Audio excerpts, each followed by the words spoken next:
A creation myth is a story that explains how the world began. For instance, in the Bible, we hear that the first humans were called Adam and Eve, and they lived in the Garden of Eden. Well, the Greeks don't have a name for the first man, though they do say he was created by a godlike being called Prometheus. But they do have a name for the first woman, Pandora, which means she who has all the gifts. Listen on to find out more.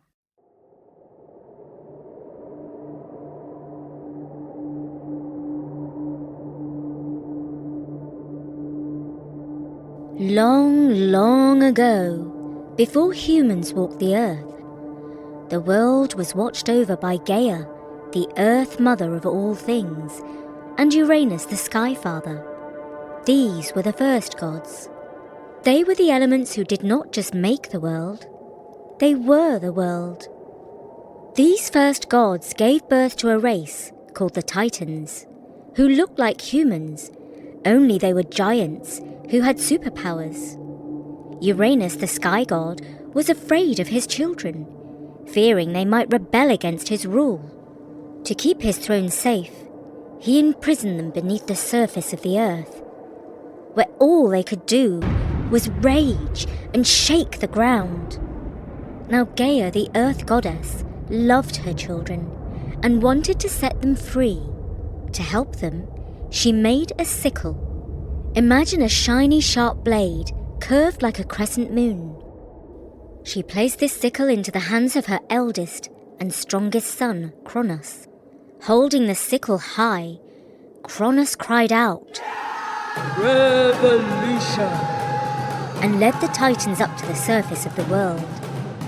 There, he did battle with his father Uranus, and with one powerful strike, he wounded him terribly, defeating him. Uranus limped off the scene, and now the Titans ruled the world. They in turn gave birth to a third generation of gods. Their names may be familiar to you: Zeus, son of Kronos, Hera, Apollo, and Athena, among others. These young gods made their home on top of Mount Olympus and were known as the Olympians.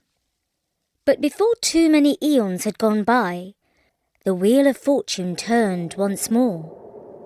Zeus led a counter-revolution against Father Kronos and the Titans. A great civil war called the Titanomachy erupted, in which the Titans fought the Olympians and fathers fought sons. In the end, Zeus and the young Olympian gods emerged victorious. They cast the Titans down into eternal darkness, known as the Abyss. But two of the Titans had stayed out of the war and received mercy. The two Titans who were spared were named Prometheus and Epimetheus, meaning forethought and afterthought. Prometheus and Epimetheus each had their own unique qualities. Prometheus was wise and thoughtful, always planning ahead, while Epimetheus was impulsive, often acting without thinking things through. In fact, the only wisdom that Epimetheus ever learned came from his own mistakes. Zeus, the king of the Olympian gods, ordered Prometheus and Epimetheus to populate the earth with mortal creatures. And so they set about creating creatures out of clay. Epimetheus made a nice collection of animals, from elephants to cows to humans. The goddess Athena breathed life into them. Meanwhile, his brother Prometheus made human beings. He lovingly crafted them into upright shapes that walked on two legs, just like the gods themselves. However, unlike the gods, humans were small, puny, and helpless creatures, more worthy of pity than reverence. Epimetheus gave each of his animals special gifts. He gave the birds their wings, the fish their ability to swim, and the lions their mighty roars. But by the time he finished, Epimetheus realized he had used up all the special gifts, which meant that the most remarkable thing about the humans was that they lacked any gifts at all. In fact, they were the most useless of all the living things. Prometheus had to change that. He saw the animals that his brother had made. For instance, the cow that enjoyed chewing on grass, and the dog that loved to yap. And he had an ambition to create something far more interesting. He said to himself, "My human beings shall burn inside with a hunger for knowledge that sets them apart from any other animal." He had in mind a heavenly gift, the gift of fire to light up the darkness and make the hearts of humans burn with passion, anger, love, and thirst for knowledge. But there was one problem. Zeus had ruled that divine fire was reserved for gods. He did not want any other creatures to rival the gods for creativity and passion. Prometheus, however, was determined. One night, he climbed up to Mount Olympus, home to the gleaming palace of the gods. He crept inside the palace and approached the sacred hearth where an eternal flame burned. From the fireplace of the gods, he took a glowing ember and hid it inside a hollow reed. Silently, he descended from Olympus and brought the fire down to earth, where he gave it to his humans. They delighted in this wonderful gift and used it to cook meals, forge tools, and keep warm. With light and fire, they gained knowledge, and they began to build civilizations. These were wonderful times for humans. They had everything they needed, nothing to kill or die for. They lived only in peace. But it was not long before Zeus saw the fires burning on earth and smelt the smoke rising from human homes. He realized that he had been robbed, and his suspicion immediately fell on crafty Prometheus, the creator of the humans. He thundered, "You delight that you deceive me, but not for long. Your humans shall pay the price of suffering in return for the stolen gift of fire." First, Zeus gave Prometheus his own special punishment. He chained him to the side of a remote cliff, where he was beaten by the weather and the waves. But even then, Zeus was not satisfied with the suffering of Prometheus. So each day, he sent an eagle to peck at his liver and cause him more pain. Even then, Zeus was not done with his revenge. He had sworn to punish mankind too. This is how he fulfilled his terrible plan.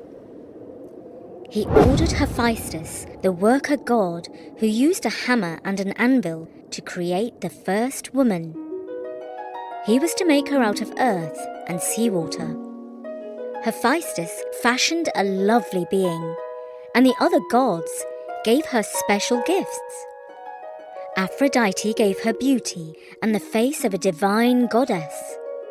Athena gave her quick wits and cunning plans, and Hera gave her golden ornaments and gorgeous dresses.